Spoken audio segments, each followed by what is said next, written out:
¿Cuál es la mejor manera de contar una historia? No existe, no hay una mejor manera de contar una historia. Y si lo hubiera, esto dependería del género, el tema, los personajes, el clima que se quiere crear, etc. Sin embargo, y dependiendo de todos estos factores, hay algunas formas que funcionan mejor que otras. En esta clase voy a mostrarte 720 maneras de narrar tus historias. Acompáñenme que allá vamos. Las formas de contar una historia son, como habrás adivinado, infinitas. Es imposible cubrirlas a todas. Pero, para aproximarnos a esa forma perfecta, vamos a considerar las siguientes dimensiones. El narrador, que es quien cuenta la historia. La estructura de la trama, que es cómo vamos a organizar secuencialmente nuestro relato. Y el tiempo, que es cómo se ubica nuestro narrador con respecto a la historia que va a contar. Veremos cómo se combinan para lograr estas 720 formas de narrar.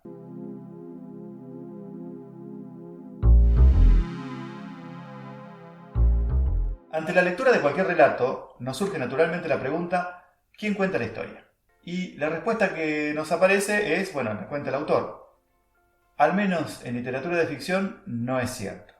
El narrador no es simplemente el autor, el narrador es un personaje que el autor utiliza para narrar, un vehículo, una herramienta. ¿Se acuerdan? En la primaria nos decían que como posibilidad del narrador teníamos el narrador que era protagonista, el que era omnisciente o el que era testigo. Es un poco más complejo que eso, tanto es así que para describir la dimensión del narrador vamos a agruparlos por persona gramatical. Narradores en tercera persona, narradores en primera persona y narradores en segunda persona. Los narradores en tercera persona van a servirte siempre que quieras mostrar un punto de vista objetivo, explorar en la psicología de los personajes o indagar en causas y efectos que no son obvios para tus personajes. Los narradores en tercera persona no siempre son omniscientes y los agrupamos por grado de conocimiento en omniscientes, que son aquellos que saben más que nuestros personajes, equiscientes, que son aquellos que saben lo mismo que nuestros personajes, deficientes, que saben menos que nuestros personajes, y cámara, que no saben absolutamente nada y se limitan a mostrar. Todos estos narradores, excepto el cámara, que solamente se limita a mostrar, como dijimos, pueden opinar o no sobre los hechos que están narrando, y así se les dice personales o impersonales. De esta manera nos quedan 9 narradores en tercera persona.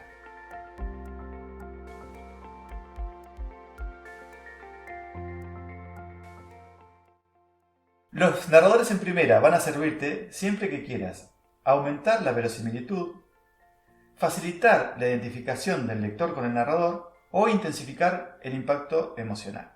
Los agrupamos por su relación con la trama principal en protagonistas principales, protagonistas secundarios o testigos. Los testigos pueden ser directos o indirectos, y dependiendo de si opinan sobre lo que están contando o no, serán parciales o imparciales. Es así que nos quedan los siguientes 6 narradores en primera persona.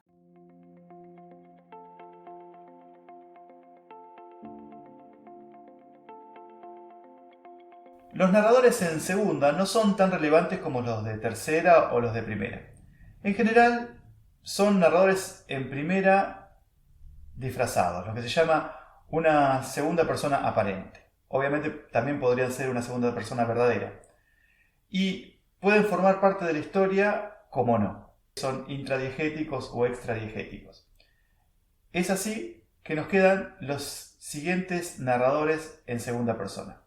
Una mención especial corresponde al narrador titiritero que simula manejar al lector a medida que cuenta la historia.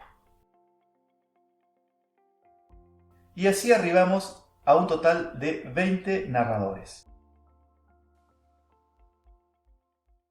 En el seminario intensivo 720 formas de narrar tus historias, trabajamos cada uno de estos narradores de forma práctica para que puedas familiarizarte con cada uno de ellos y determinar cuál es el que más conviene a tu historia. En la descripción te estoy dejando un PDF de acceso gratuito Con toda esta información, también te dejo un modelo recortable que resume las características del narrador, que es este. Al abrirlo, vas a encontrar las características del narrador en primera, segunda y tercera persona.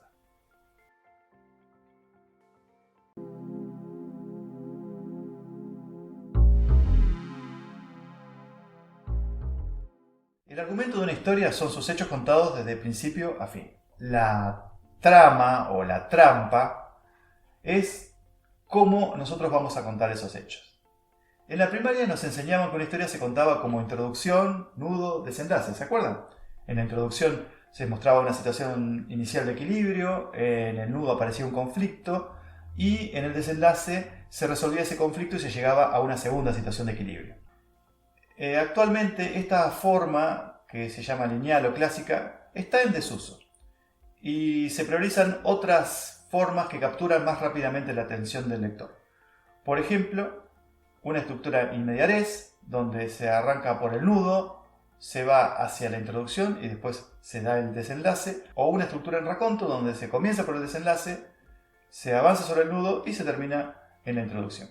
También, y dependiendo de nuestra intención al contar la historia, podemos optar por una trama cíclica, en donde el inicio de la historia coincidirá con el final, o una trama desordenada, donde los hechos se brindan sin un orden temporal, o incluso una trama con final abierto, donde el desenlace se deja a la imaginación del lector. Resumiendo, contamos con las siguientes posibilidades de tramas simples.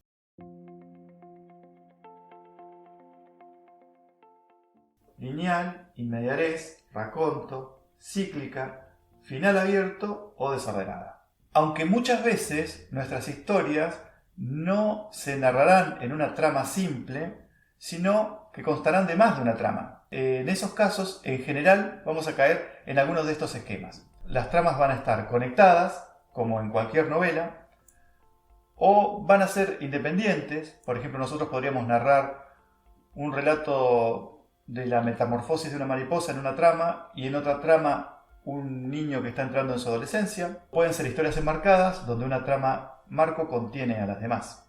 Por ejemplo, Las Mil y Una Noches. Así arribamos a 9 estructuras de trama con las 6 estructuras simples más las 3 múltiples.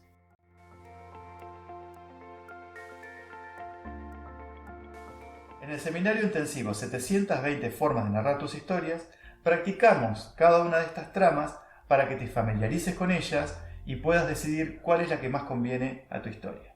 Acá abajo te estoy dejando un link de descarga gratuita a un PDF donde encontrar toda esta información. También este recortable con las estructuras de la trama.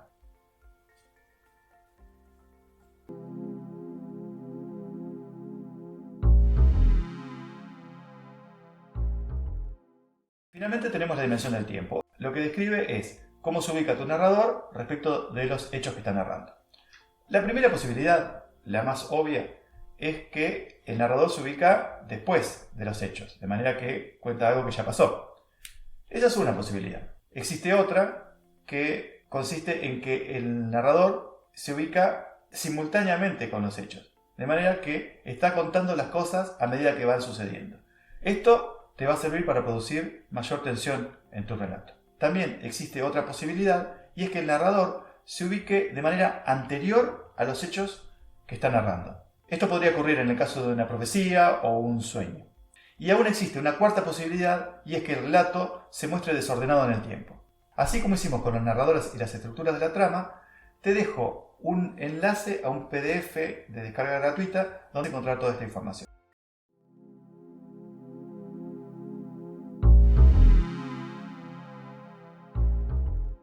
Al principio de esta clase nos preguntábamos cuál era la mejor manera de contar una historia.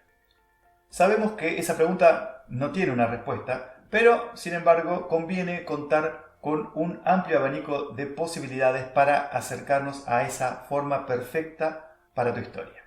A vuelo de pájaro repasamos 20 opciones de narrador, 9 opciones de estructura de la trama y 4 opciones de tiempo. Combinadas nos dan 720 formas distintas de narrar. La maestría en el manejo de estas opciones y el gusto para saber cuál va mejor a tu historia serán cuestión de práctica. Como siempre, el camino de escribir se recorre escribiendo, pero existen atajos. Espero haberte brindado algunos. Mi nombre es Marcelo de la Era, soy escritor, editor y coordinador de talleres literarios y por sobre todo trato de transmitir algo de lo que he aprendido. Para seguirme en Instagram delaera.escritor o en mi página web marcelodelaera.com, donde encontrarás material didáctico correspondiente a estos temas, así como la posibilidad de inscribirte en mis seminarios intensivos de escritura o en mis talleres de escritura creativa online. Nos vemos.